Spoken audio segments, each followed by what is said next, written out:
pessoal! Olá, pessoal! Sejam todos muito bem-vindos à nossa primeira aula de legislação aduaneira. Eu sou a professora mediadora Maiara, estarei acompanhando vocês durante essa disciplina e também durante essa aula, tá? Antes de passar para a prof. Carol, vou dar só alguns recadinhos bem importantes, na verdade, alguns lembretes, tá? Pessoal, lembrando vocês que a nossa atividade de estudo 1, o mapa e o fórum já estão liberados, tá? Para vocês se atentarem ao prazo, entregarem dentro do prazo. O vídeo explicativo, tanto da atividade quanto do mapa, estão disponíveis também, estão lá em vídeos explicativos e no material da disciplina, para vocês acessarem lá, caso surja alguma dúvida na hora da elaboração da resposta. Para vocês enviarem também o mapa com o formulário padrão. O formulário já está lá no material da disciplina. E tem um recadinho bem importante, que é sobre as atividades de extensão. São as atividades obrigatórias para conclusão de curso, para colação de grau. Então, para vocês se atentarem, tem lá no estúdio o ícone no cantinho esquerdo. Extensão, atividades extensionistas. Entrem, consultem as atividades, escolham uma delas para vocês realizarem também a tempo. A gravação dessa aula fica disponível no estúdio em até 48 horas, vocês podem acessá-la e reassisti-la quantas vezes acharem necessário, tá? Então é isso, desejo a todos vocês uma ótima aula e Pro, é com você. Oi, Pro, tudo bem? Tudo Bom, jóia, gente, e você? tá me ouvindo bem? Meu som tá Você, bom? tá sim. Maravilha, então. Bom, pessoal, vamos lá então. Vamos iniciar aqui mais uma aula, né? Mais uma disciplina, na verdade. Alguns de vocês estiveram comigo na disciplina de Direito Internacional em Incoterms. Inclusive, na nossa última aula, eu falei também que estava um pouco resfriada. Não melhorei 100% ainda, então, em alguns momentos, vocês vão me ver tomando a minha aguinha aqui e a gente vai seguindo dessa forma. Deixa eu projetar os meus slides aqui para a gente já iniciar nosso bate-papo, né? Já que estamos falando da nossa primeira aula da disciplina de legislação aduaneira, a legislação aduaneira aplicada tanto à importação quanto à exportação. Deixa eu projetar aqui. Vamos lá. Para mim está carregando ainda. Vamos lá, que a gente já faz funcionar. Perfeito. Vocês estão vendo bem aí? Tudo Sim, certo? Pro. Tá Legal. sim. Obrigada, Pro. Bom, vamos lá então.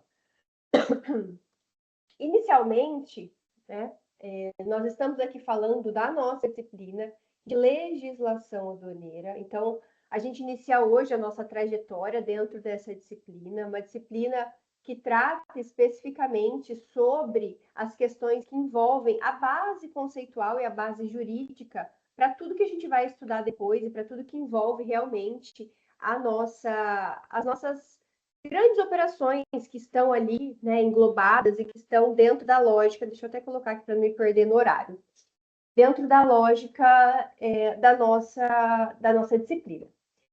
Bom, quando a gente fala de despacho, quando a gente fala de tributo, quando a gente fala de regimes especiais, de fiscalização, de penalidades, a gente estuda, perdão, tudo que envolve esses fundamentos e que a gente vai ver ao longo das nossas disciplinas. Então, antes das nossas disciplinas, não, da nossa disciplina, né? Então, antes de iniciar, para quem ainda não me conhece, eu sempre gosto de deixar esse slide inicial para que vocês me apresentem, né? Para que vocês entendam quem sou eu. Rapidamente, eu sou a professora Caroline Previato, sou professora que acompanha vocês, sou professora formadora aqui do curso de Comércio Exterior, é uma honra muito grande, é um curso que eu gosto muito, porque é uma área que eu atuo na prática também.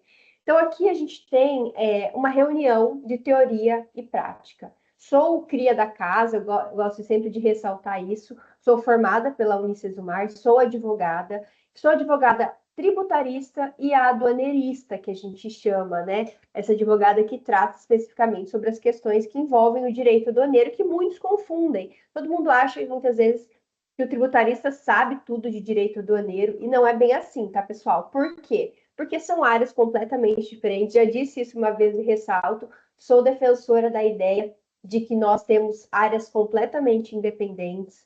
Nós temos questões que envolvem aspectos até de direito administrativo aqui na parte de direito aduaneiro. Então, é uma área que eu gosto demais, tá? Então, dentro dessa ideia, cheguei aqui para somar, para trazer um pouco do meu conhecimento prático, um pouco das minhas vivências, para que juntos a gente possa conduzir essa disciplina. Eu sempre gosto de dizer que eu não conduzo ela sozinha, né?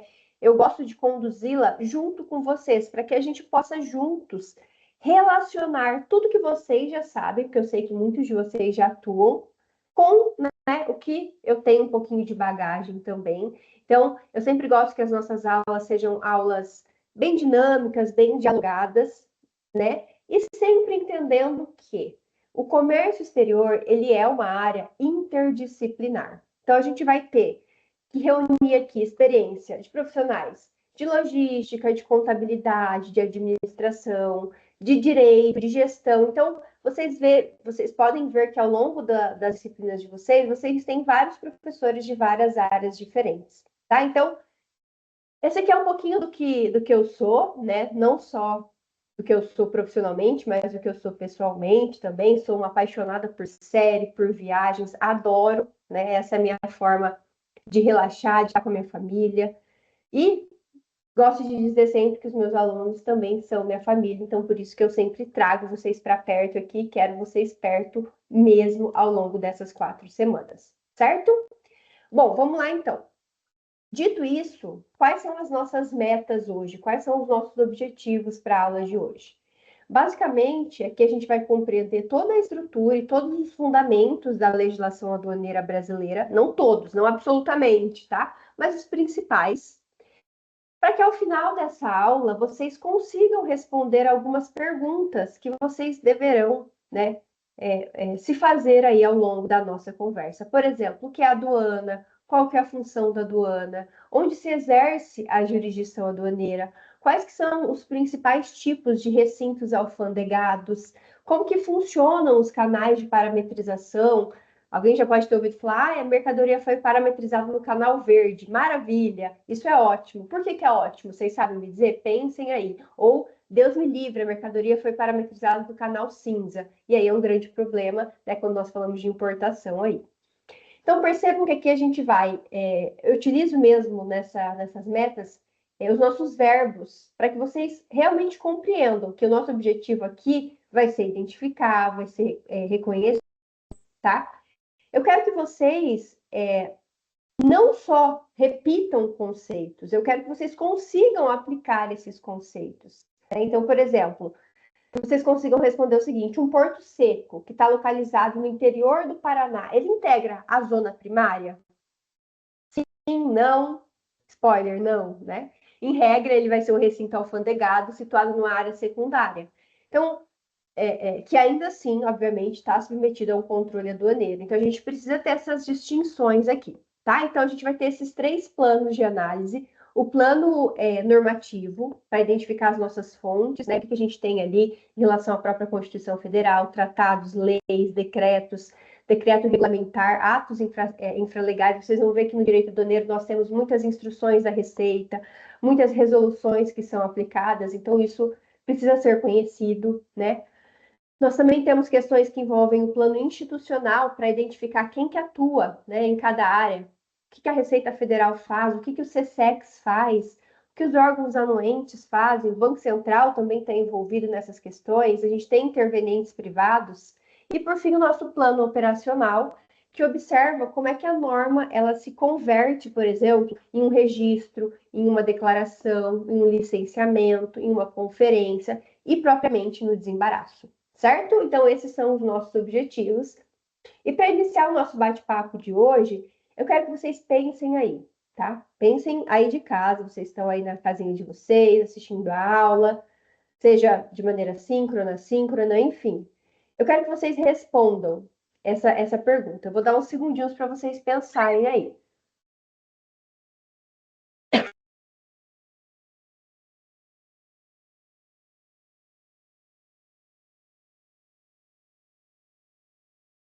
Enquanto isso, eu bebi minha água, que me deu uma leve tosse. Mas vamos lá, qual que é a importância das importações e das exportações para o cenário econômico brasileiro, certo? Então, vocês pensaram aí durante alguns segundinhos e muito provavelmente chegaram a algumas conclusões, consequências positivas de cada uma delas.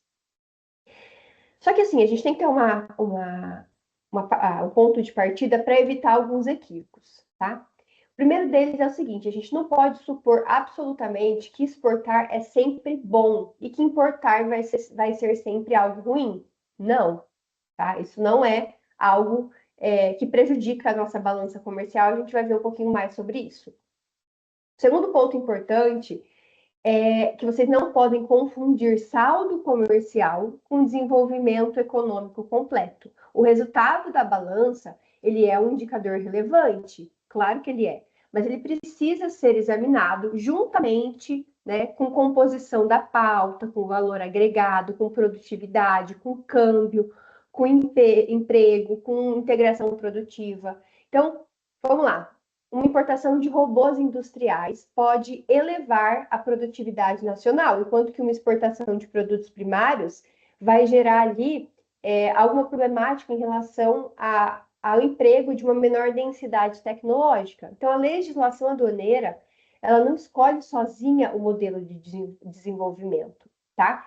Ela é capaz do quê? De executar políticas tarifárias, controles, regimes que vão influenciar os custos e a competitividade. A gente sabe que as exportações, elas ampliam mercados, né? Elas geram entradas de divisas, elas estimulam a produção, elas inserem empresas brasileiras em cadeias globais. Enquanto que as importações, elas não devem ser tratadas simplesmente como algo negativo, porque ela não é, muito pelo contrário. Vocês têm que ter em mente que elas podem fornecer máquinas, tecnologias, medicamentos, componentes, matérias-primas que às vezes não são produzidos ou que não existem em quantidade suficiente no nosso país, certo? Então, dentro dessa lógica, a gente tem essas questões. Mas beleza, professora, vamos trazer para algo mais palpável? Com certeza. Vamos falar aqui de um dado disponível, tá? Se vocês acessarem o site do Gov, vocês vão ter disponível essa balança comercial, ela é atualizada mês a mês, e ela vai nos ajudar a compreender em termos concretos aqui por que o comércio exterior ele é tão relevante para a economia brasileira. Então, antes de a gente analisar os números propriamente ditos, a gente precisa observar uma informação metodológica importante, tá? Primeiro ponto que eu quero ressaltar, essa balança comercial que eu trago a vocês aqui é uma balança comercial preliminar e parcial, tá? Porque aqui a gente está falando de um mês que não está fechado ainda. Os dados que a gente tem aqui correspondem às operações registradas até a segunda semana de agosto de 2026. Então, se vocês entrarem daqui 15 dias, isso pode ter mudado, tá? Não é absoluto. Então, os valores que são apresentados não vão definir ainda o resultado do mês total que a gente está, beleza? Mas vamos lá, feito esse disclaimer procedimental aqui, quero trazer o seguinte para vocês. A balança comercial, ela registra basicamente dois grandes fluxos, tá? De um lado estão as exportações, que correspondem às vendas brasileiras destinadas ao exterior, e de outro estão as importações, as aquisições de mercadorias estrangeiras que são realizadas pelo Brasil. A diferença entre exportações e importações forma o quê? O saldo comercial. Até a segunda semana de agosto de 2026, o Brasil havia exportado 16,09 bilhões de dólares. Esse resultado representa crescimento, e aí é um dado que, né, é importante trazer para vocês, de 14,3 em relação ao período anterior do ano passado, mesmo período do ano passado. Nesse mesmo intervalo, as importações atingiram 13,05 bilhões de dólares e a gente teve um crescimento de 16,2, tá? Então, vamos lá. Quero deixar claro que isso aqui vocês não precisam saber fazer contas, nem nada disso. A gente está analisando um dado comercial que vai ser importante para a gente entender coisas lá na frente, tá? E porque eu sempre digo a vocês, é muito rico que vocês conheçam para além, né, do que a gente tem aqui só no nosso livro didático, e as nossas aulas ao vivo são para isso. Bem, vamos lá. Se a gente subtrai as importações das exportações, a gente vai chegar no quê? No que a gente chama de superávit. Um superávit ali aproximadamente totalizando 3,05 bilhões. Isso significa que, naquele período, o Brasil vendeu ao exterior aproximadamente 3 bilhões a mais do que ele comprou. A corrente de mercado que corresponde a soma das exportações e das importações alcançou, dentro dessa lógica, aproximadamente 29,14 bilhões. Então, a gente tem esses dados para perceber, são dados do MIDIC, dados preliminares, mas são dados que dizem que, bacana, estamos nesse período aqui, num superávit, né, legal, um superávit que está ali em 3,05 bilhões, tá? É importante a gente perceber que esse crescimento das importações, de forma isolada, ele não vai representar necessariamente um problema, e não é assim que vocês têm que analisar. Muitas vezes, as empresas brasileiras, elas importam sim, mas elas importam máquinas, equipamentos, componentes elétricos, medicamentos, fertilizantes, que serão utilizados como matéria na produção nacional. Então, vamos imaginar, por exemplo, uma indústria brasileira de equipamentos agrícolas. Ela pode importar ali sensores, componentes eletrônicos e ainda, né, que ela ainda não tenha capacidade de produzir internamente ou numa quantidade adequada que ela precisa. Então, esses componentes, o que eles vão fazer? Eles vão ser incorporados às máquinas fabricadas no Brasil, e aí essas máquinas poderão ser vendidas ao mercado interno ou ao mercado externo, né? Posteriormente exportadas ali. Então, nesse caso, a importação não vai substituir simplesmente a produção nacional. Ela integra e ela viabiliza a cadeia produtiva como um todo. E aí, por essa razão, a gente precisa evitar uma interpretação excessivamente simplificada, né? Que muitas vezes são feitas e que diz o seguinte: exportar vai ser sempre a melhor solução quando a gente fala, né, nessas duas relações. As exportações, elas são fundamentais porque elas geram receitas em moeda estrangeira, elas vão ampliar o mercado das empresas brasileiras, elas fazem movimentar as atividades como produção, armazenagem, transporte, enfim. Mas a gente tem que entender que as importações também podem aumentar essa produtividade, também vão permitir tudo isso, certo? Então, essa é a lógica que a gente tem que entender. E aí vocês podem estar me perguntando, tá, professora, mas qual que é a importância desse superávit para a economia? Primeiro, as exportações, elas representam entrada de receita vinculadas à moeda estrangeira, acabei de falar para vocês. Então, segundo, para além disso, as exportações, elas vão ampliar a demanda pela produção nacional. Então, quando uma indústria conquista compradores estrangeiros, ela deixa de depender exclusivamente do mercado interno. Isso pode estimular investimentos, gerações de empregos, modernização, tecnologia, aumento da própria escala de produção, certo?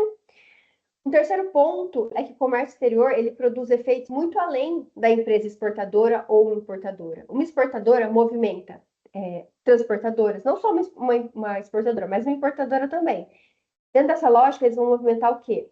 Terminais portuários, aeroportos, recintos alfandegados, armazéns, seguradoras, né? Por isso que a gente precisa compreender o comércio exterior como uma cadeia econômica, não só como algo que está relacionado à compra e venda entre empresas de diferentes países, certo? Um quarto ponto muito importante é em relação à importação. Por quê? Porque ela vai, e é preciso que vocês entendam, que ela vai exercer um papel estratégico sobre a competitividade, né? Então, uma empresa, ela pode importar um equipamento mais moderno para reduzir custos, para aumentar a sua própria produtividade, para melhorar a qualidade dos produtos. Então, dentro dessa lógica, a gente tem todas essas questões, entendendo a importância estratégica também das importações, tá? Perdão, pessoal. E aí, isso demonstra para nós por que é que a legislação aduaneira, e aí agora entendendo por que é que a gente está falando disso, ela é economicamente relevante, não só juridicamente relevante. Quando uma empresa ela cruza a fronteira, a gente está diante de uma operação puramente privada, né? Perdão, a gente não está diante de uma operação puramente privada. A gente está diante de uma operação que envolve empresas privadas, mas a gente tem um controle, né? Isso precisa ser feito. Por quê? Porque existe um interesse público em relação a questões tributárias, quando exerce o controle tributário, a questões sanitárias, ambientais, econômicas e de segurança, né? Então, a gente tem todos esses pontos para serem entendidos dentro dessa lógica. Então, vejam que o que a gente vê aqui não são apenas indicadores macroeconômicos de forma abstrata. Cada bilhão de dólares apresentado aqui traz para nós um resultado de milhares de operações concretas, que vão envolver o quê? Contratos internacionais, classificação fiscal, documentação, transporte, câmbio, tributação, né? Então, a gente precisa trazer isso dentro dessa lógica, né? Então, para além de perguntar quanto o Brasil exporta, vocês precisam se perguntar o que é que o Brasil exporta, para quais países, quais os níveis de tecnologia e valor agregado dentro dessa lógica. Então, dentro desse ponto, é muito importante que a gente entenda tudo isso, tá? Quanto mais complexo e maior for esse fluxo, maior é a necessidade de uma legislação aduaneira eficiente. O desafio do Estado é justamente encontrar esse equilíbrio entre exercer os controles que a gente falou agora, né, tributário, sanitário, ambiental, econômico, de segurança, sem criar uma burocracia excessiva que aumente custos e que reduza a competitividade das empresas brasileiras dentro dessa lógica, certo? Então, para a gente fechar essa parte introdutória aqui, eu quero deixar vocês com uma perguntinha para vocês responderem aí na cabeça de vocês. Se o Brasil ainda apresenta esse superávit econômico, a gente pode concluir automaticamente que as importações elas deveriam ser reduzidas? Me digam aí, pensem, e depois a gente conversa um pouco mais sobre isso. Bom, disse a vocês sobre a importância, né, desse controle estatal.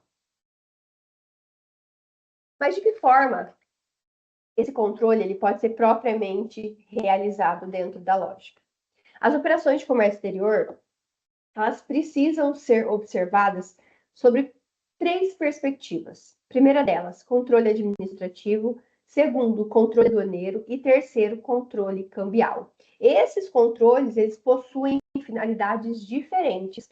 E eles podem e vão, na grande maioria das vezes, incidir simultaneamente sobre a mesma operação. Então, vamos entender o que representa cada um deles, tá? Primeiro ponto, perdão. O controle administrativo ele está relacionado às políticas públicas que incidem sobre determinado produto ou operação. E o que envolve aqui?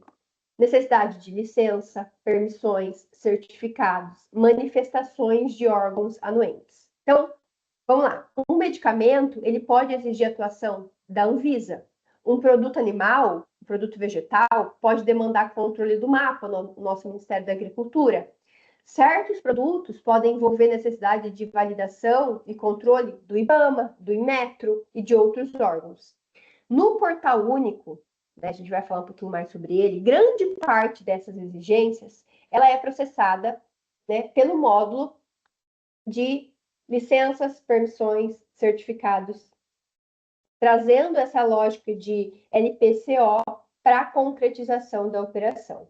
É importante a gente atualizar uma ideia que às vezes passa pela cabeça, né? Na exportação contemporânea, a gente não trabalha ordinariamente com registro de exportação e declaração de exportação. Não é DE. A gente fala da nossa DUI, né? Que é um sistema mais informatizado. E aí, quando a gente tem a necessidade de alguma licença, a gente tem a inclusão também desse módulo dentro dessa lógica, tá? Na importação, a gente está vivendo uma transição escalonada, né, entre o fluxo de licença de importação, declaração de importação, para a utilização, né, do nosso módulo de LPCO e a do INPE, que é a grande nova estrutura das importações, e eu vou falar com mais calma lá na frente para vocês sobre isso, tá? Por isso que o documento aplicável vai depender da operação e do cronograma oficial da própria migração da do INPE aqui, que não está, já adianto o spoiler, 100% em funcionamento, tá? Bom, beleza. Como é realizado esse controle? Esse controle é realizado dentro de, né, sistemas de gerenciamento que são feitos para que haja a concretização do controle administrativo. Mas aí a gente, consequentemente, já chega no controle aduaneiro. E o controle aduaneiro, ele é exercido principalmente pela Receita Federal. É ela que vai verificar a correspondência entre a mercadoria, os documentos, a declaração e a legislação que vocês registraram em razão do controle administrativo. Isso inclui o quê? Aspectos vinculados à classificação fiscal, origem, valor aduaneiro, quantidade, tratamento tributário, eventuais proibições, tá? Então, a lógica aqui não é que a Receita só cobre impostos, não. Uma substância proibida ou uma mercadoria falsa, por exemplo, pode representar risco mesmo que nenhum tributo esteja em discussão. Por isso que a gente tem algo que vai muito além dessa lógica, tá? E aí a gente fala, né, como consequência, do nosso controle cambial. O controle cambial, ele incide sobre os fluxos. E fluxos financeiros. Fluxos esses associados à operação internacional e se insere, né, no que a gente chama de algo que está regulado pelo Conselho Monetário Nacional e pelo Banco Central, com a participação das instituições autorizadas, instituições essas que precisam ter autorização para operar no mercado de câmbio, tá? Então, aqui, quando a gente fala de controle cambial, a gente não fala de algo que define o canal aduaneiro, nem substitui a conferência da mercadoria, tá? A gente fala de algo que vai relacionado a valores, né? A questões de câmbio mesmo, certo? Vamos deixar isso mais palpável. Uma empresa, ela importa, por exemplo, um equipamento médico. A Anvisa faz o quê? Ela vai atuar sobre o controle administrativo. A Receita Federal vai atuar no controle aduaneiro. A instituição financeira autorizada vai fazer o quê? Vai processar o pagamento internacional segundo alguma regulação cambial, e aí a gente vai ter aplicação do nosso controle cambial. Então, vejam, os três controles, eles coexistem. Nenhum substitui o outro automaticamente. Isso é muito importante, tá? Uma ressalva também que eu gosto sempre de dizer é o seguinte: no controle administrativo, a ANCM funciona como o quê? Como uma chave. Só que ela não tem que ser entendida como algo único. Vocês sabem o que é ANCM, né? Nomenclatura Comercial do Mercosul. A gente vai falar mais especificamente sobre ela. Então, para além disso, o que conta também? País de origem, país de aquisição, destaque, finalidade, condição do produto, atributos específicos, tudo isso pode determinar a incidência de um tratamento administrativo que é necessário, como, por exemplo, a autorização da Anvisa nesse exemplo anterior que eu dei a vocês, tá? Por isso que classificar corretamente a mercadoria, né, antecede essa consulta de anuência e é tão importante dentro dessa lógica, tá? Por sua vez, o controle aduaneiro, ele vai trazer ali uma ideia de conferência no despacho quanto a atividades anteriores e posteriores. Então, aqui a gente vai ter vigilância, controle de veículos, revisão aduaneira, fiscalização de intervenientes, auditoria, procedimentos especiais. Então, reduzir a atuação a um instante que o container é aberto é tecnicamente incorreto. Então, não é isso, não é só isso que faz o controle aduaneiro. A gente tem um controle aduaneiro em coisas muito mais amplas, tá? Já o controle cambial tem uma lei específica, a Lei 14.286 de 2021, que organizou o marco legal do mercado de câmbio e dos capitais internacionais. Então, o Banco Central, ele regulamenta as operações e as instituições autorizadas, observando requisitos que ele propõe, requisitos de identificação, de registro, de prevenção a ilícitos. Então, a operação comercial e cambial, ela vai se relacionar, mas, por óbvio, ela vai conservar objetos jurídicos próprios, certo? Então, a gente tem que entender toda essa lógica, toda essa questão, para que a gente avance um pouquinho mais, beleza? Feito isso, compreendidos os três controles, a gente vai se concentrar agora numa terminologia que é muito importante, tá? E aí eu digo a vocês o seguinte: a gente fala de aduana e de alfândega, né, como conceitos que frequentemente são utilizados de forma equivalente. Mas eu gosto de ressaltar, gosto de fazer uma distinção didática aqui. a aduana, ela pode designar a função estatal, a estrutura administrativa, o sistema de controle do comércio exterior, enquanto que a alfândega, ela costuma identificar uma unidade local da Receita Federal instalada, por exemplo, um porto ou um aeroporto, certo? Então, o principal diploma regulamentar, ou seja, a principal lei que trata sobre isso, é o nosso decreto 6.759 de 2009, conhecido também popularmente como Regulamento Aduaneiro, e ele traz para nós essa regulamentação em relação à administração das atividades aduaneiras, a fiscalização, o controle, a tributação das operações de comércio exterior, tá? Então, é algo muito importante, mas eu gosto de fazer um disclaimer importante em relação à hierarquia normativa. Um decreto, ele não cria livremente obrigações sem uma fundamentação legal. Então, ele regulamenta leis e decretos-leis, entre os quais a gente tem um super importante,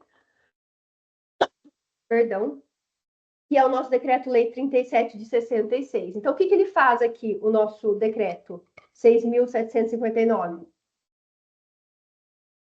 Ele traz, de forma mais explicativa, questões que já foram, né, trazidas no nosso Decreto-Lei 37, certo?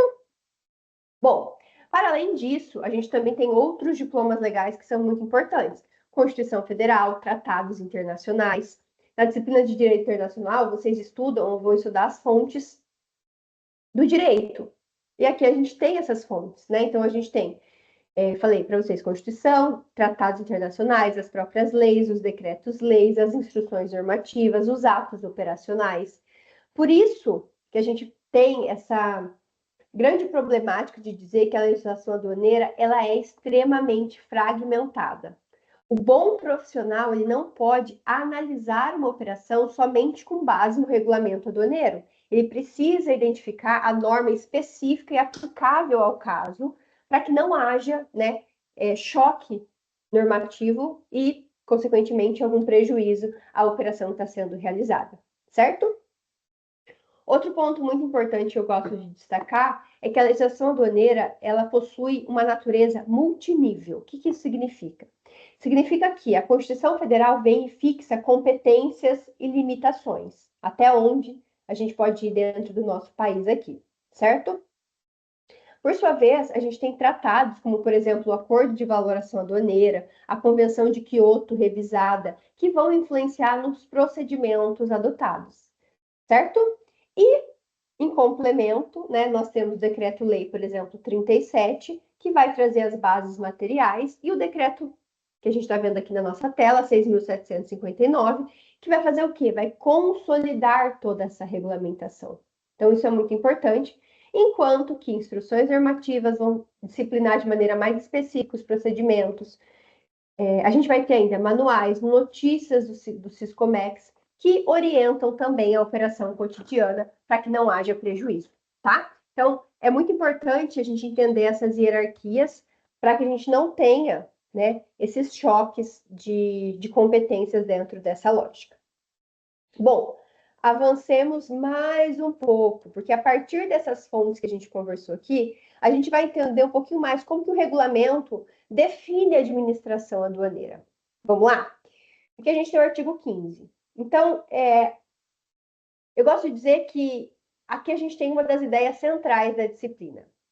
Por quê? Porque a gente entende aqui que a administração aduaneira ela não se limita à cobrança de tributos sobre importação. Eu vou repetir isso inúmeras vezes para vocês entenderem, tá? O que ela vai compreender, então, professora? Ela vai compreender um conjunto muito mais amplo de atividades que são destinadas a fiscalizar e a controlar a própria saída e entrada das mercadorias, dos veículos, das pessoas, dos bens vinculados às operações internacionais. Então, dentro dessa lógica, a gente tem todo esse ponto em relação à nossa administração aduaneira. A própria Constituição Federal já tem um artigo, o artigo 237, segundo o qual ela faz uma ideia de que a fiscalização e o controle sobre o comércio exterior, né, considerados essenciais à defesa dos próprios interesses fazendários nacionais, vão ser exercidas pelo Ministério da Fazenda. Então, a gente tem essa primeira questão aqui em relação a esse exercício. Aí vem o nosso artigo 15 do Regulamento Aduaneiro e desenvolve essa determinação constitucional. Por quê? Porque o dispositivo ele vai estabelecer que o exercício da administração aduaneira compreende duas grandes funções: a fiscalização e o controle sobre o comércio exterior. E essas expressões, elas são próximas, mas elas não são sinônimos. Por quê? Porque fiscalizar significa verificar se determinada operação está cumprindo a legislação. Então, o que a Receita pode fazer, por exemplo? Ela pode verificar se a mercadoria foi corretamente descrita, se a classificação fiscal na NCM está correta, se o valor aduaneiro foi adequadamente declarado, se os tributos foram corretamente calculados, se a origem declarada é uma origem verdadeira, se tem necessidade de licença, de algum certificado, de alguma autorização. Se, por exemplo, existe a tentativa de ocultar ali o verdadeiro comprador, né? E aí, consequentemente, a gente tem possibilidade de lavratura de um auto de infração. Então, a gente tem todos esses pontos quando a gente fala no ato de fiscalizar, certo? Já o controle aduaneiro é uma atividade ainda mais abrangente. Controlar significa acompanhar e disciplinar o fluxo internacional desde a chegada do veículo ao território aduaneiro até a liberação e a destinação dessa mercadoria, tá? Então, o controle, ele alcança navios, aeronaves, caminhões, containers, bagagens dos viajantes, né? Quem nunca desembarcou no Terminal 3 ali e teve um certo receio, mesmo que não traz nada na bagagem, mas tem aquele receio de passar ali por aquele corredor da Receita Federal antes de você entrar na própria área de desembarque ali, né? No free shop, na área de desembarque. Então, ele tem ele pode fazer todo esse controle, né? Controle de remessas internacionais, de mercadorias, certo? Então, ele pode fazer toda essa amarração que é muito mais profunda. Então, vamos imaginar que uma empresa brasileira declare estar importando 500 luminárias comuns. Durante a conferência, a Receita Federal ela constata que parte da carga é composta de equipamentos eletrônicos de telecomunicação e que, consequentemente, elas estão sujeitas a uma classificação fiscal e a um tratamento administrativo diferente. Nesse caso, a fiscalização vai verificar a divergência entre o que foi declarado e o que efetivamente chegou ao país. E aí a autoridade, ela poderá, e com certeza ela irá aqui, exigir essa retificação da declaração, cobrando eventual diferença tributária e aplicando as penalidades que sejam cabíveis, tá?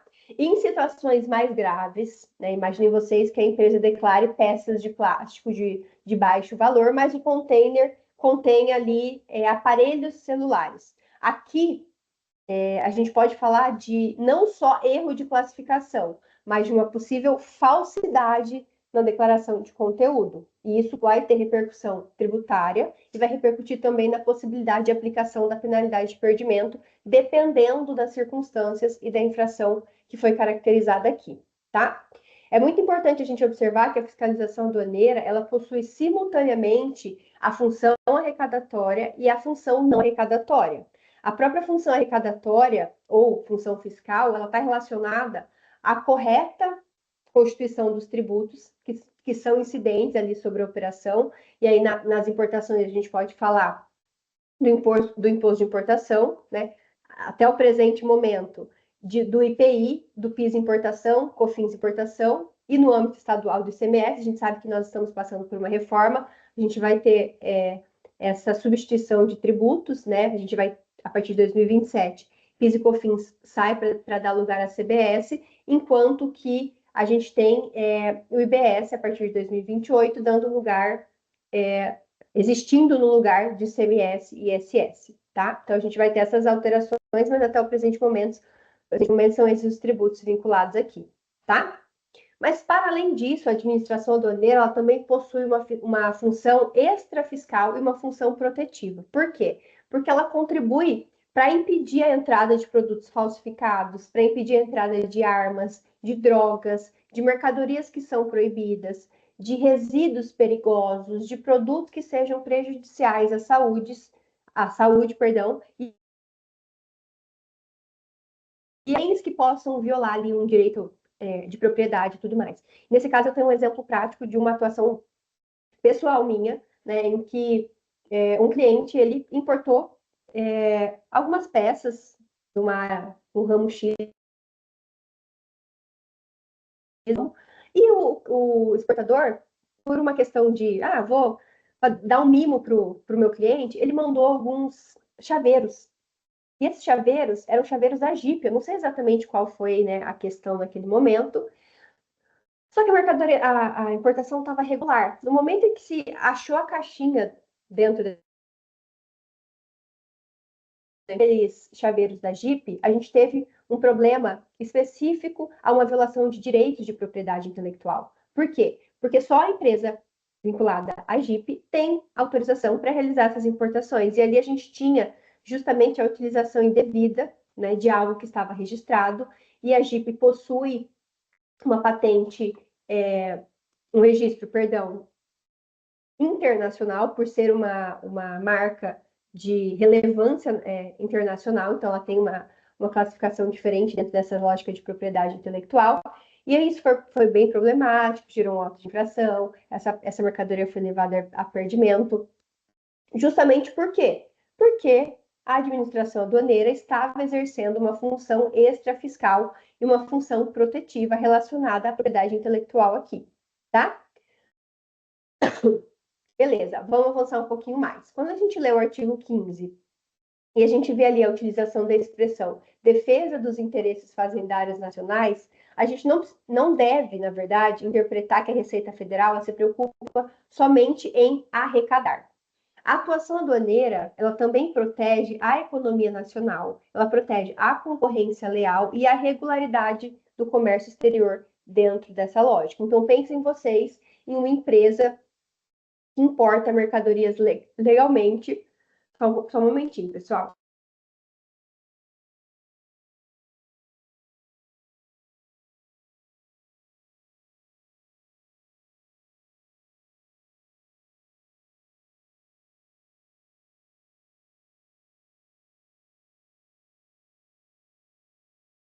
Vamos lá, então. Perdão, deu uma crise de tosse aqui. Então, imagine vocês essa empresa que vai lá, importa suas mercadorias de forma legal, paga os tributos, tem as autorizações necessárias, cumpre com todas as exigências administrativas. Ela está fazendo, ela tá exercendo a sua função de maneira plena. Agora, se outra empresa ela introduz produtos no país, né, seja de forma contrabandeada, seja subfaturando, seja falsificando a própria declaração, ela vai conseguir comercializar esses produtos artificialmente por um menor preço, e isso é prejudicial. Então, dentro dessa lógica, a fraude aduaneira, ela não só prejudica o Estado, mas ela também prejudica, né, os empresários que atuam regularmente, e dentro dessa lógica é muito importante que a gente tenha essa ideia de que o Estado visa justamente esse controle, certo? O parágrafo único, como vocês podem ver aqui do artigo 15, ele estabelece que a atividade de fiscalização vai aplicar ali os tributos incidentes sobre a própria operação do comércio exterior, sendo supervisionado e sendo executado por um auditor fiscal da própria Receita Federal do Brasil. Então, isso acontece porque determinadas atividades vão necessitar do exercício dessa autoridade fiscal de maneira mais efetiva, né? No momento em que a gente fala de constituir um crédito tributário, de realizar um procedimento de fiscalização, de formalizar ali determinadas exigências. Então, a gente precisa ter toda essa ideia dentro dessa construção, tá? Bom, o que isso significa? Que significa que a mercadoria, ela precisa estar regular do ponto de vista tributário, certo? Mas ela também tem que ter ali uma possibilidade de entrada autorizada se nós estivermos falando de um controle sanitário, de um controle ambiental, de um controle técnico, certo? Então, se nós estivermos falando, por exemplo, de um produto animal ou vegetal, Quem que tem a responsabilidade de fazer esse controle sanitário? O nosso Ministério da Agricultura, o nosso famoso mapa. Então, entendam que a administração aduaneira precisa ser compreendida como esse sistema de controle estatal sobre os fluxos que chegam, os fluxos internacionais que entram no nosso país, certo? E a própria Receita Federal, ela ocupa uma posição central nesse sistema, mas ela vai atuar de maneira coordenada com os demais órgãos intervenientes dentro dessa lógica, certo? Bom, depois de a gente entender, né, compreender quem que exerce a administração aduaneira, quais são suas funções, a gente precisa responder a uma segunda pergunta, que seria a seguinte: em quais espaços territoriais esse poder de fiscalização ele pode ser exercido? Então, é exatamente sobre isso que a gente vai falar agora. O nosso artigo do regulamento aduaneiro traz para nós que o território aduaneiro, ele compreende todo o território nacional, certo? Certo, a gente tem isso no parágrafo 2º. Na sequência, o artigo 3º, que vocês estão vendo aqui na tela, ele vai determinar que a jurisdição dos serviços aduaneiros vai se estender por todo o território nacional, e a gente precisa aqui fazer uma diferenciação, uma advertência terminológica. A jurisdição aduaneira não significa jurisdição no sentido de atividade exercida pelo Poder Judiciário, não é isso. Dentro desse contexto, a jurisdição significa o espaço territorial dentro, né, do qual ali a autoridade aduaneira pode exercer legalmente as suas competências de fiscalização e de controle. O que isso significa, professora? Significa que o poder de fiscalização aduaneira não vai se limitar só a portos, aeroportos, pontos de fronteira. A Receita Federal, ela poderá exercer atividades de controle aduaneiro em qualquer parte do território nacional, desde que se observe competências e procedimentos para que haja garantia legal de todo o contexto que envolve esse ponto, tá? E aí, para organizar esse controle, o próprio artigo 3º, ele divide o território aduaneiro em duas áreas. Quais são elas? Zona primária e zona secundária. Bom, vamos lá. Vamos falar primeiro da zona primária. A zona primária, ela é constituída por áreas especificamente demarcadas pela autoridade aduaneira local. Quais seriam essas áreas? Áreas terrestres ou aquáticas, né?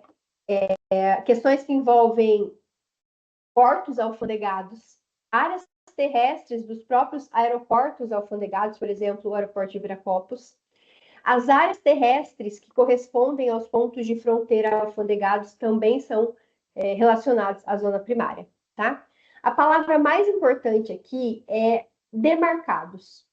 Então, vamos lá. O município inteiro no qual existe um porto não se transforma automaticamente em zona primária, porque senão, por exemplo, Itajaí seria uma zona primária no seu todo, a cidade de Itajaí seria zona primária no seu todo. Não é isso. A gente fala de demarcados para entender o quê? Que apenas a área delimitada pela autoridade aduaneira possui essa natureza. Então, vamos lá.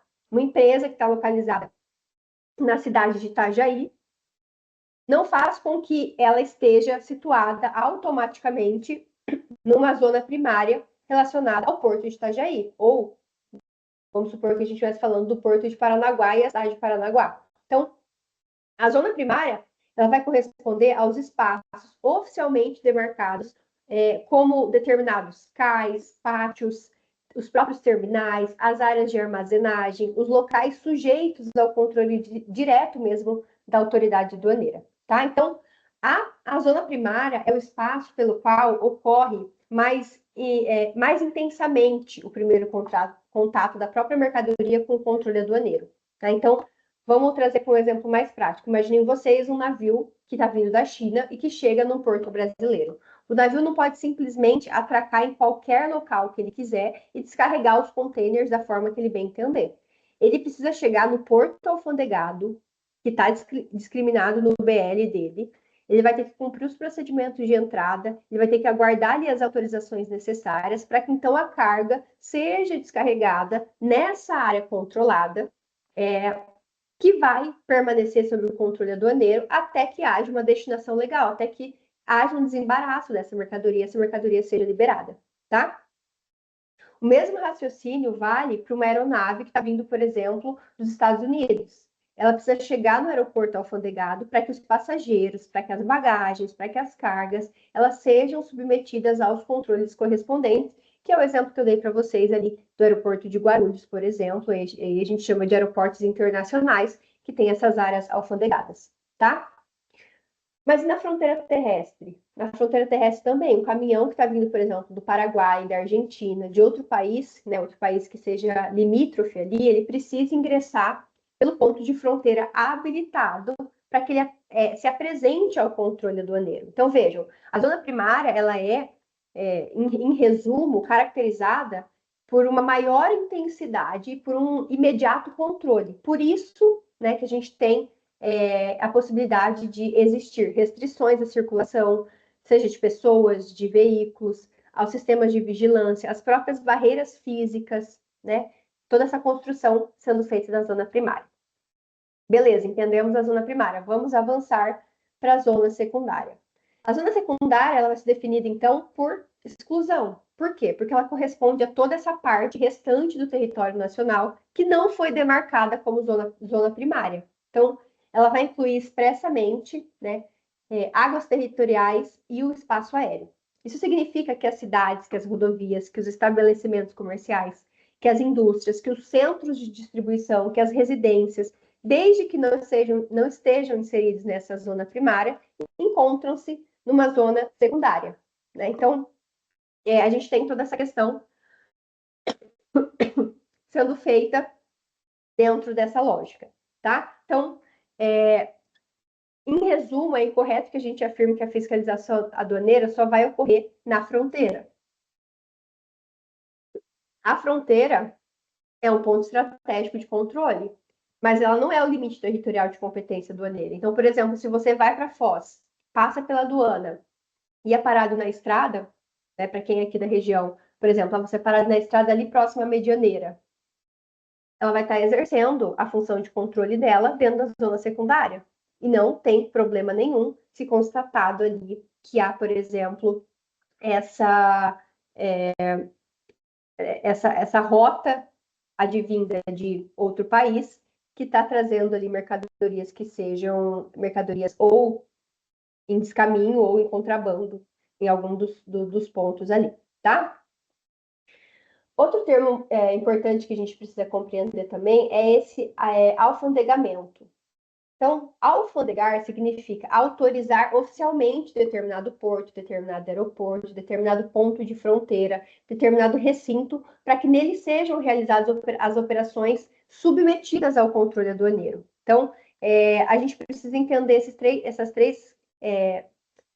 três distinções. Então, quando a gente fala de território aduaneiro, do território nacional. Quando a gente fala de zona primária, são as áreas demarcadas. E quando a gente fala de alfandegamento, a gente fala dessa autorização administrativa para que determinado local opere sob o controle aduaneiro, tá? Então, esse alfandegamento, ele não é simplesmente uma autorização comercial. Para que o local ele seja um local alfandegado, ele precisa atender a algumas exigências estruturais, operacionais, tecnológicas e de segurança estabelecidas pela própria Receita Federal. Então, precisam existir condições para fiscalização, para que haja esse controle de acesso, essa movimentação, esse armazenamento de mercadorias. Tá? Então, o próprio artigo 5º, ele estabelece que os aeroportos e os pontos de fronteiras, eles serão alfandegados pela autoridade aduaneira competente, que é a Receita Federal, né, sob o controle aduaneiro,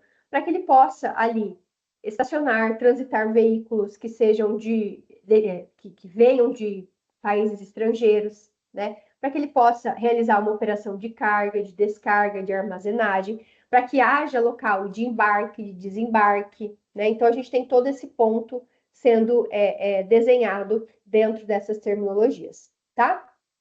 E por fim, o artigo 8º, ele determina como regra que a entrada ou a saída da mercadoria que venha do exterior ou a ela destinada somente vai ocorrer, como eu falei para vocês, em portos, aeroportos ou pontos de fronteiras alfandegados, considerando tratar-se aqui de zona primária, tá? Contudo, é muito importante a gente entender que há uma diferenciação. tá? Zona primária não é sinônimo de recinto alfandegado. Por quê? Porque, de novo, a zona alfandegada vai corresponder à área demarcada, certo? Para além disso, a gente tem a possibilidade, por exemplo, de um porto seco ser um recinto alfandegado, e ele não é necessariamente uma zona primária. Então, é preciso entender o contexto, né, no todo, para que a gente tenha a compreensão de que a mercadoria ela chega no porto alfandegado, que é a zona primária, certo? Ela é descarregada e ela vai ser registrada sob controle aduaneiro.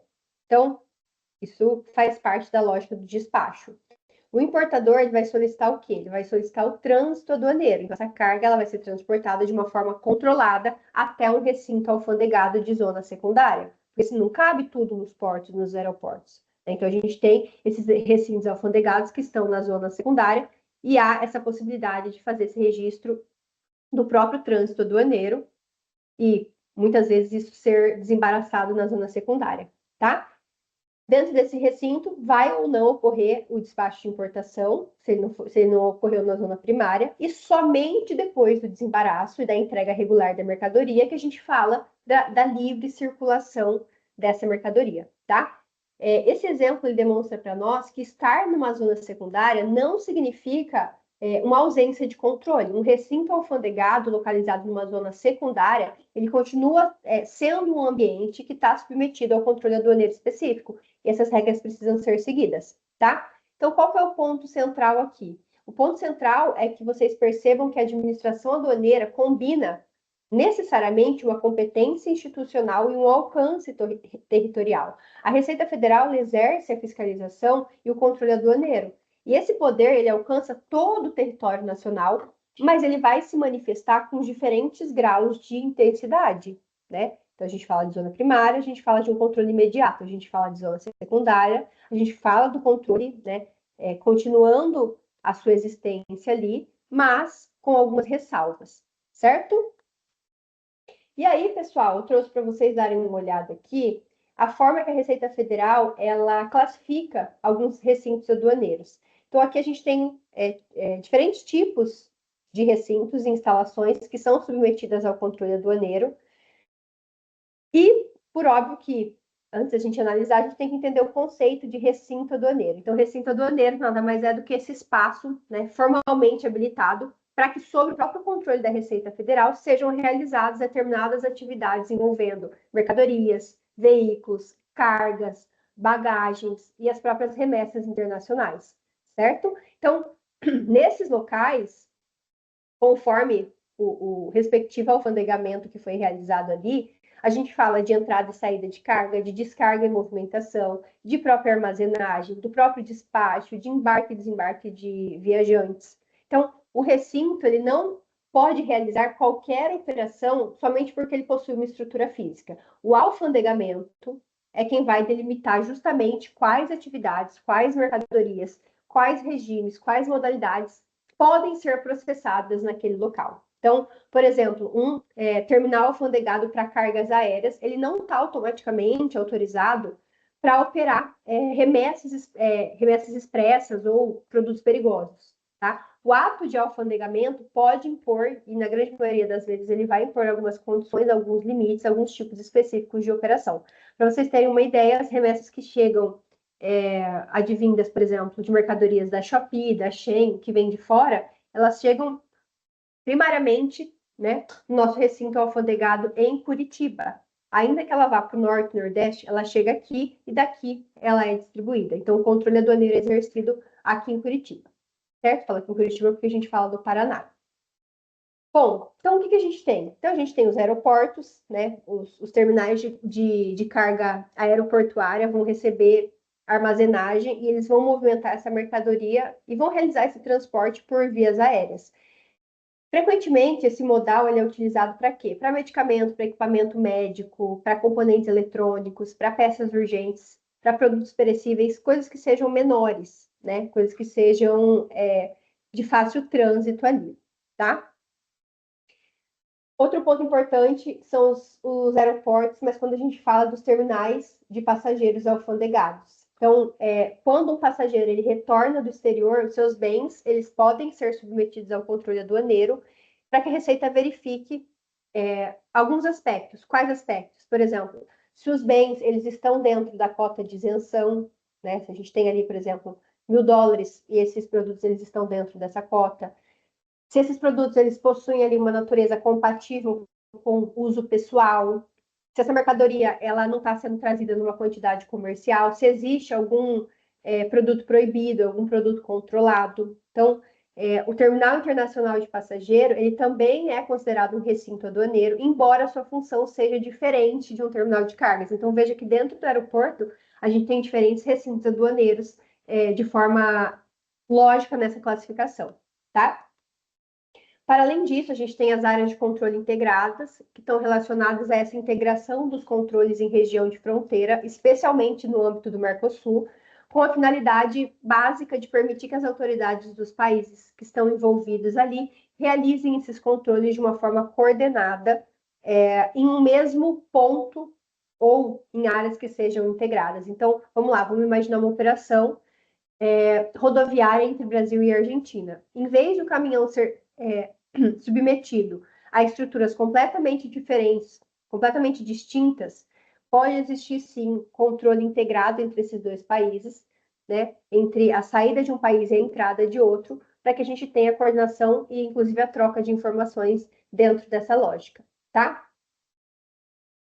As bases militares podem ser alfandegadas ou utilizadas em situações específicas para receber um veículo, uma carga, um bem que seja procedente do exterior, mas isso não significa que toda base militar seja automaticamente um recinto aduaneiro.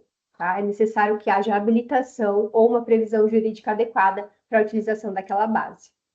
Para além disso, a gente tem os centros logísticos industriais aduaneiros, que são os recintos localizados nas zonas secundárias e têm o objetivo de prestar serviços logísticos. Então, dentro desses centros, a gente fala de armazenagem, de movimentação, de despacho aduaneiro, de apoio logístico, de operações relacionadas a algum regime especial. Então, o objetivo é justamente aproximar esse controle aduaneiro de centros industriais e logísticos, reduzindo, né, essa concentração de operações mesmo que fiquem apenas ali na zona primária.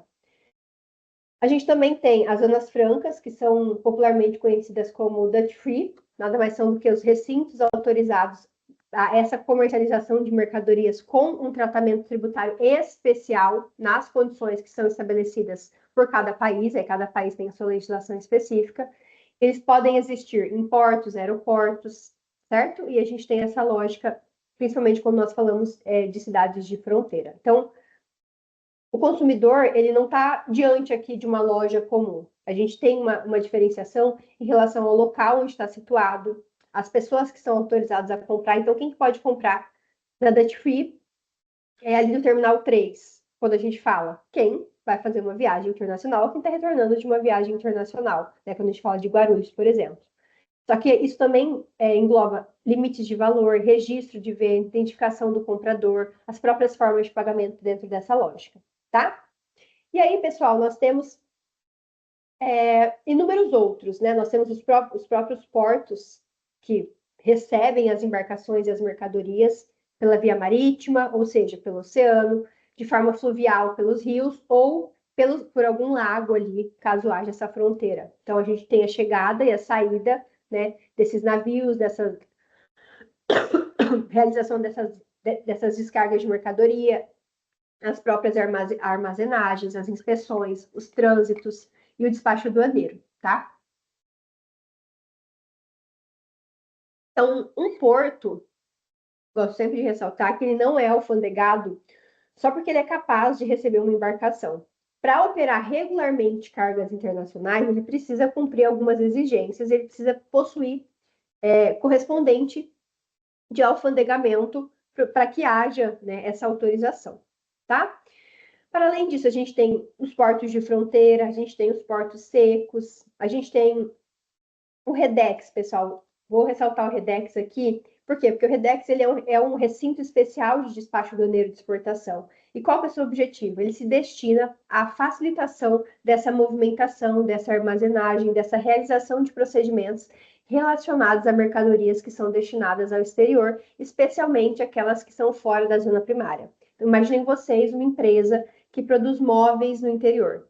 Então, vamos lá. Em vez de concentrar todas as atividades no porto, a carga ela pode ser recebida e ela pode ser preparada em um recinto autorizado, né? Seguindo depois para o embarque internacional, aí sim sob o controle aduaneiro, tá? Para além disso, a gente tem os terminais de remessas expressas, os terminais de remessas postais internacionais, né? As comprinhas da Shein, da Shopee dentro dessa lógica. E também, por último aqui, nós temos os silos e os tanques, que nada mais são do que instalações de armazenagem de mercadoria granel. Então, que mercadorias essas? Mercadorias provenientes ou destinadas a outros países, tá? Que eu gosto que vocês saibam que essa lista, ela não representa uma hierarquia, tá? Por exemplo, um porto, ele não é juridicamente superior a um porto seco, não é isso. Aqui a gente tem estruturas com funções, com localizações e com tipos de operações diferentes, certo? Então, o que une todos esses recintos é a submissão ao controle aduaneiro e aos próprios limites estabelecidos dentro do alfandegamento que é realizado por cada um deles, certo? Bom, vamos lá então. Avançando mais um pouquinho, se nós estamos falando de controle aduaneiro, por óbvio, nós precisamos conversar sobre os canais de parametrização, seja de importação ou seja de exportação. Então, vejam vocês que a coluna que a gente tem aqui, representada pelo número 1, vai trazer para nós os canais de parametrização relacionados à importação, enquanto que a coluna 2 representa a exportação. Então, vejam que na importação nós temos 4 canais de parametrização e na exportação nós temos 3 canais de parametrização, tá? E o que é parametrização? Parametrização nada mais é do que esse procedimento onde o sistema, com base, por óbvio, num gerenciamento de risco, vai definir o nível inicial de conferência para que a determinada declaração seja submetida. Que declaração? A declaração que está trazendo ali toda a operação que vai ser realizada, seja de importação ou de exportação, tá? Então, vamos lá. Aqui a gente não fala de um sorteio puramente aleatório. Não é assim, bateu lá, a Receita vai fazer por amostragem. Não, nada disso. A seleção, ela considera alguns fatores, tá? E por óbvio que esse gerenciamento de risco, ele não é algo claramente falado, né? A Receita, ela traz algumas questões, mas a gente sabe que hoje alguns fatores influenciam, sim. Então, a gente tem estudos relacionados a isso. Inclusive, tem uma advogada, jurista, concluiu o seu mestrado na UNB, e a dissertação de mestrado dela fala especificamente sobre o gerenciamento de risco da Receita Federal. Ela tem um livro excelente, eu vou ver se eu encontro. Óbvio que é um livro, né, que tem que ser adquirido, mas ela tem vários artigos na internet também. Depois eu posso ver se eu encontro alguns que tratem sobre essa temática e peço para a Prof disponibilizar para vocês. Mas, bom, dentro desses estudos, a gente sabe que essa seleção ela vai considerar alguns pontos específicos. Quais pontos específicos? O que entra nesse gerenciamento de risco? Por exemplo, a regularidade e o histórico do operador, daquela empresa que está realizando aquela operação. Qual que é a natureza da mercadoria? Qual que é o valor declarado? A Receita sabe, por exemplo, quais são as médias de valores, né? Então, se a gente tem um subfaturamento, por óbvio que vai bater na Receita e isso vai ser problemático. Outro ponto que conta muito, classificação fiscal, o país de origem, o país de destino, qual foi a rota utilizada por essa mercadoria, qual foi a modalidade de transporte utilizada, né? Qual foi o regime aduaneiro adequado e escolhido por essa questão? Vai utilizar um drawback, vai utilizar ali um regime especial relacionado a algum outro ponto, né? Vai utilizar um trânsito aduaneiro, como que isso vai ser feito? Isso também é considerado nesse gerenciamento de risco. O próprio comportamento do importador e do exportador, se tem reincidência de autos de infração, então isso também conta. Incompatibilidade entre a atividade econômica e a operação, então a empresa é uma empresa que opera trazendo equipamentos X e ela começa a trazer celulares, por exemplo, que não tem absolutamente nada a ver com a operação dela. Isso também vai ser problemático, tá? Algumas informações que são produzidas por inteligência artificial nesse gerenciamento de risco, e é aqui que mora a grande problemática, porque não se sabe exatamente quais são os critérios e quais foram os algoritmos, se a gente tem algum enviesamento desses algoritmos para a utilização dessa inteligência artificial e dessas informações que são produzidas por essa inteligência artificial. Algum indício de fraude ou alguma necessidade de verificação por algum órgão anuente, né?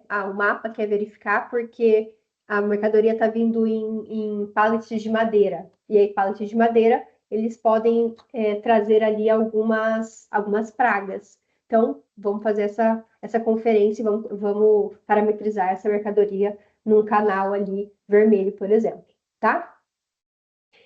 Bom, então,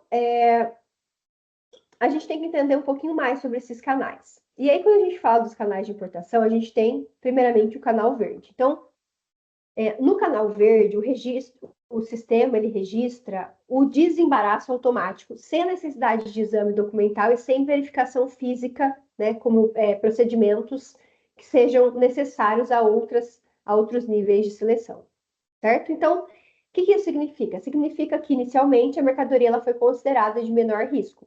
Então, uma empresa que tem um histórico regular, né, que importa um produto que é uma importação habitual, que apresenta os dados corretamente, não liga um alerta específico, né? Então, na grande maioria das vezes, essa mercadoria ela vai ser direcionada para um canal verde, certo? Contudo, eu gosto de ressaltar que o canal verde ele não transforma essa operação em imune à fiscalização. Por quê? Porque a declaração ela pode ser interrompida ou redirecionada se surgir algum indício de irregularidade nesse meio do caminho, para além, né, da Receita Federal ter um prazo de 5 anos para realizar uma revisão aduaneira, mesmo de mercadorias que foram parametrizadas no canal verde. Tá? Então, o canal verde ele não significa uma liberação automatizada naquele momento, né? Uma aprovação definitiva, uma aprovação absoluta, mas a gente tem uma liberação que faz com que os custos daquela operação não virem um problema, certo? Bom, avançando mais um pouquinho, a gente tem o canal amarelo. No canal amarelo, a gente tem a realização de um exame documental. Então, aqui, a fiscalização, ela confronta as informações da declaração com os documentos que instruem essa operação. Quais documentos? Fatura comercial, conhecimento de carga, packing list, certificado de origem, documentos técnicos, documentos de licenciamento, os próprios contratos internacionais. Então, imaginem vocês uma empresa que está importando ali uma máquina, declarando uma redução de imposto de importação com base em algum benefício específico, tá? Sei lá, ela vai utilizar um drawback. Vamos colocar aí. A fiscalização, ela pode verificar se o produto e a operação efetivamente vai atender esses requisitos legais. Então, ela vai fazer essa verificação documental. Se os documentos forem suficientes e estiverem regulares, a mercadoria ela vai ser desembaraçada sem a necessidade de uma verificação física. Se houver uma dúvida relevante ali, a autoridade ela vai determinar a verificação dessa mercadoria e essa verificação faz com que essa mercadoria ela seja redirecionada para o canal vermelho. E aí, no canal vermelho, né, a gente tem a realização do exame documental e da verificação física da mercadoria. Então, além de analisar os documentos, a fiscalização ela vai poder abrir os containers, abrir os volumes das mercadorias, identificar o produto, conferir quantidade, marca, modelo, peso, o estado da própria mercadoria, entre outras características que ela julgue necessária. Então, suponhamos que a empresa declare que está importando 1.000 aparelhos eletrônicos de determinado modelo específico ali. A fiscalização, ela examina a documentação e ela pode, né, verificar fisicamente se essa carga corresponde ao que foi declarado. Tá? Então, verificando isso, beleza, a mercadoria é desembaraçada sem nenhum problema. E que é importante a gente ressaltar que o canal vermelho não significa a incidência ou a iminência de fraude, tá? Ele pode ocorrer somente porque o gerenciamento de risco ou porque há necessidade de uma confirmação física dessas informações. Então, esse gerenciamento de risco aponta E a necessidade, verificando, estando tudo de acordo, a mercadoria é liberada, tá? Diferente acontece do nosso canal cinza. O canal cinza é o grande vilão das importações. Por quê?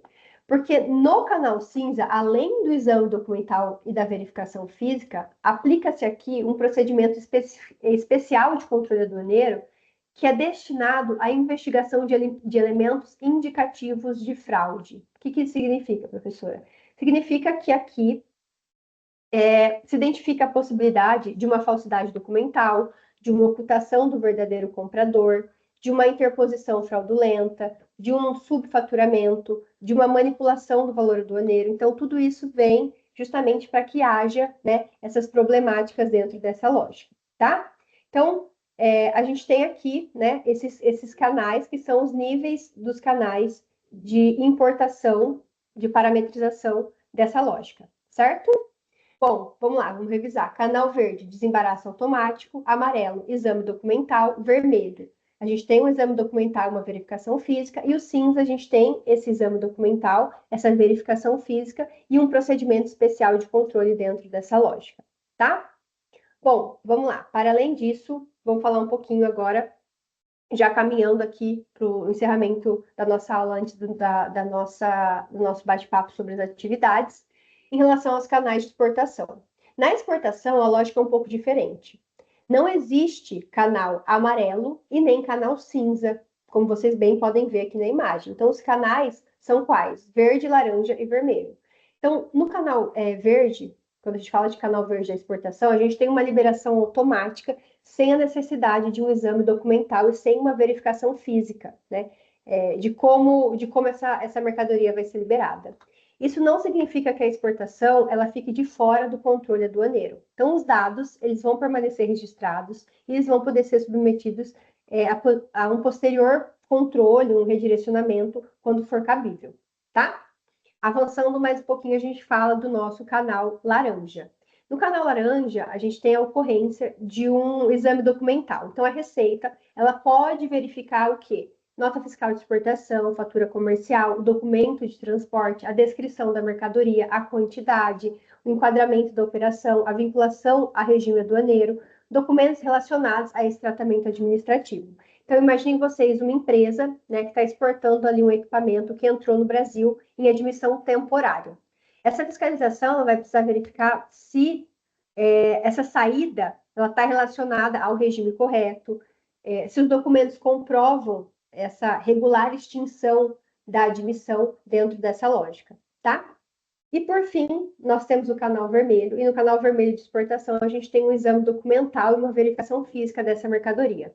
Então, aqui, a fiscalização, ela vai conferir se o produto apresentado para embarque corresponde àquilo que está declarado na Declaração Única de Exportação. Então, por exemplo, se uma empresa ela declara exportar peças automotivas, mas a fiscalização entende a necessidade de verificar a quantidade, a natureza, a descrição da carga, aqui a gente tem esse redirecionamento para um canal vermelho, tá? Então, vamos lá. O canal vermelho, ele vai ter uma exigência de exame documental e de verificação física, enquanto que o laranja vai ser só o exame documental e o verde vai ser uma liberação automática, tá? E aí, né, no nosso próximo encontro, a gente vai conversar um pouquinho sobre essa do INPE. Então, com a do INPE, a gente tem um conceito integral de um novo processo de importação. Então, esse canal, ele integra esse resultado do gerenciamento de risco aduaneiro da Receita Federal com os resultados dos órgãos anuentes que são envolvidos. Então, o canal único, ele vai trazer ali algumas questões, alguns níveis de conferência que eu vou, né, vou me delongar nos nossos próximos encontros, tá? E aí, dentro dessa lógica, eu gosto de trazer aqui para a gente refletir sobre um ponto específico, né? Será que chegou o momento de a gente ter um código aduaneiro brasileiro? A gente chegou a esse momento, a gente está, né, nessa lógica, nessa estratégia, nessa necessidade? Será que isso vai solucionar todo e qualquer problema das nossas importações? Então, eu quero que vocês reflitam sobre isso, tá? Eu quero que vocês façam essa análise aí, dentro de tudo que a gente conversou até agora. Para finalizar, né, vamos analisar um pouquinho aqui em relação ao nosso estudo de caso que nós temos aqui dentro dessa ideia. Então, o nosso primeiro estudo de caso, ele traz para nós algumas questões que nós debatemos aqui. Então, a gente leiam aí esse caso da Tecnovida, que é uma empresa que importou equipamentos eletrônicos de alto valor, e a declaração foi selecionada para a conferência mais aprofundada, tá? E se surgirem dúvidas dessa classificação e dessas divergências documentais, a gente tem aqui que organizar a nossa resposta em 3 eixos específicos. Eixos envolvendo os canais, os impactos e a prevenção. Então, dentro dessa lógica, o que a gente tem aqui? Na primeira questão que a gente tem que analisar aqui, a resposta precisa diferenciar o quê? O que é canal verde, o que é desembaraço automático em regra, o que é amarelo, o que é exame documental, o que é canal vermelho, enfim, toda essa lógica dentro dessa ideia, tá? Para que a gente possa refletir dentro desses pontos. Então, eu vou pegar isso aqui, eu quero que vocês analisem tudo isso para que na próxima aula a gente possa refletir juntos, iniciar a nossa aula trazendo essa análise aqui, tá?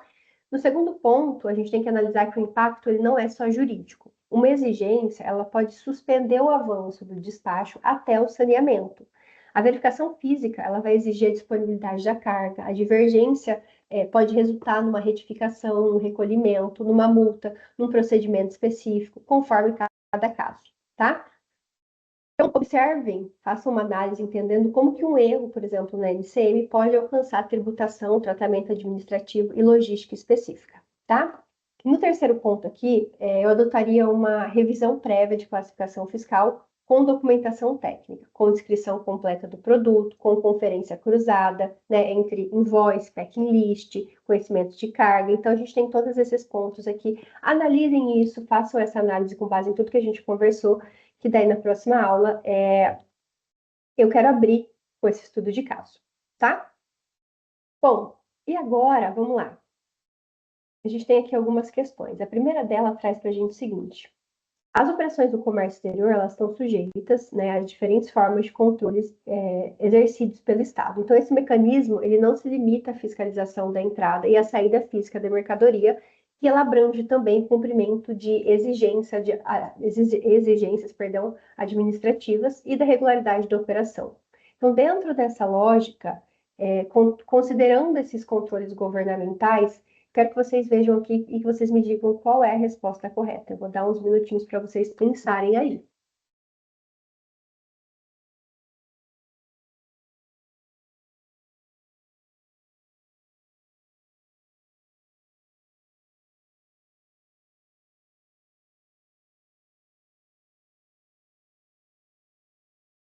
Pensaram?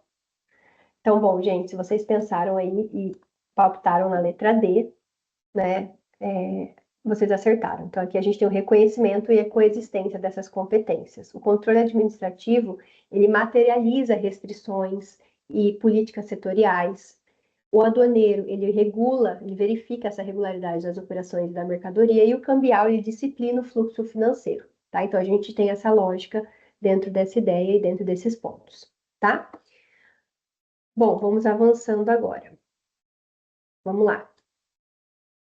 A empresa AgroSul registrou uma declaração única de exportação para envio de um lote de produtos brasileiros ao mercado europeu. Após a apresentação da carga para despacho, a operação foi submetida ao gerenciamento de risco aduaneiro.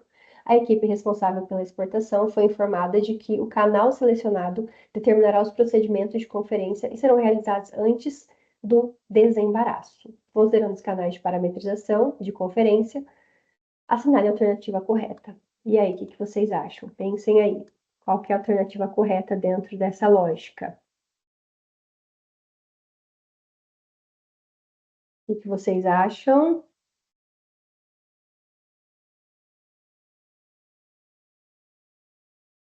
Bom, pessoal, se vocês assinalaram a letra A, essa é a correta. Então, no canal verde de exportação, o que a gente tem? A gente tem o desembaraço automático, dispensada essa análise documental e essa verificação física. Beleza? Então, essa é a resposta correta dentro dessa ideia. Vamos à nossa última questão aqui. Bom, vamos lá. Última questão. Uma empresa brasileira pretende ampliar suas operações de comércio exterior e, para isso, está analisando diferentes estruturas utilizadas para movimentação, armazenagem e controle de mercadorias submetidas à fiscalização aduaneira. Durante o planejamento, a equipe verificou que a Receita Federal reconhece diferentes espécies de recintos e instalações alfandegadas, cujas características estão relacionadas à natureza das operações realizadas e à sua localização. Considerando os recintos aduaneiros utilizados nas operações de comércio exterior, assinale a alternativa correta. E aí, pessoal, qual é a alternativa correta? Vamos lá.